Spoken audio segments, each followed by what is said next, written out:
नर्मदे हर. मी हर्षल चंदन पाटील, राहणार चेंबूर, मुंबई.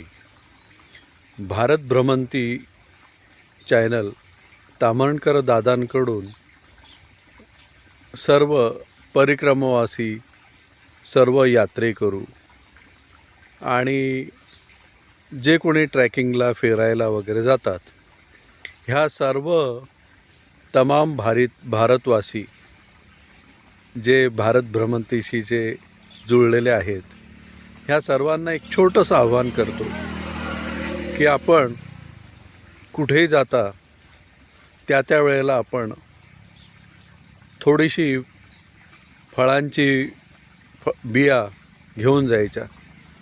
त्यामध्ये विशेष करून सीताफळ आहे, पपई आहे, पेरू आहे,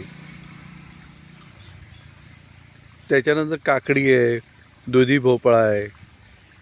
ही जी ह्याची जे वेलाच्या बिया आहेत, ह्या थोड्या थोड्या सगळ्या आपल्याला जे शक्य असेल त्या बिया घ्यायच्या आणि आपण ज्या ठिकाणी जातो त्या ठिकाणी थोडंसं पाण्याचं स्थान पाहून किंवा आश्रमाच्या आजूबाजूला, देवळाच्या आजूबाजूला जिथे पाण्याची सोय असेल, पावसाळ्यात जर आपण गेलो तर मग काही प्रश्नच नाही, तर ह्या बिया थोड्याशा लावायच्या, जेणेकरून अन्नदान आपल्याकडून अविरत अन्नदान घडेल.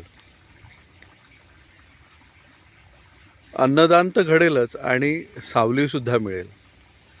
आणि हे अविरत अन्नदान असणार आहे की झाड लावल्यानंतर त्याचं फळ खाणारच आहे, त्याच्या बिया परत पसरणार आणि त्या परत रुजून येणार, त्याची फळं खाल्ली जातील.